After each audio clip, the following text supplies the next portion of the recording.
শুভ সকাল, সবাই কেমন আছেন? আশা করি সবাই ভালো আছেন। আমি একটু সবসময় ব্যতিক্রম কিছু দেখানোর চেষ্টা করি বা ব্যতিক্রম কিছুর সাথে পরিচয় করিয়ে দেওয়ার চেষ্টা করি। তা আজকেও গাজীপুরের হোতাপাড়ায় আছি। সেখানে একটা ব্যতিক্রম জিনিস হচ্ছে, এখানে এই যে সচরাচর যে রিক্সাটা দেখতে পাচ্ছি, এই যে এই ধরনের রিক্সা, এটা হয়তো আমরা সচরাচর চলি, কিন্তু এই যে এই এলাকায় হোতাপাড়ায় যে রিক্সাগুলো এই যে দেখতে পাচ্ছেন, এই রিক্সাগুলো এরকম একটু ব্যতিক্রম।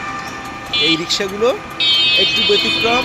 এদের মানে এই রিক্সাগুলো চড়তে ভালো লাগে, কারণ আমি আসলে একটু অবাক হই, যারা গাজীপুরে আছেন তারা এই রিক্সার সাথে অভ্যস্ত বা এই রিক্সার তারা অনেকবার চড়েছেন। আমার কাছে বিষয়টা খুব ভালো লাগে বা আমি খুব উপভোগ করি, কারণ রিক্সাটা একটু বাংলাদেশের অন্যান্য এলাকার থেকে একটু আলাদা এবং চড়তে মজা আছে।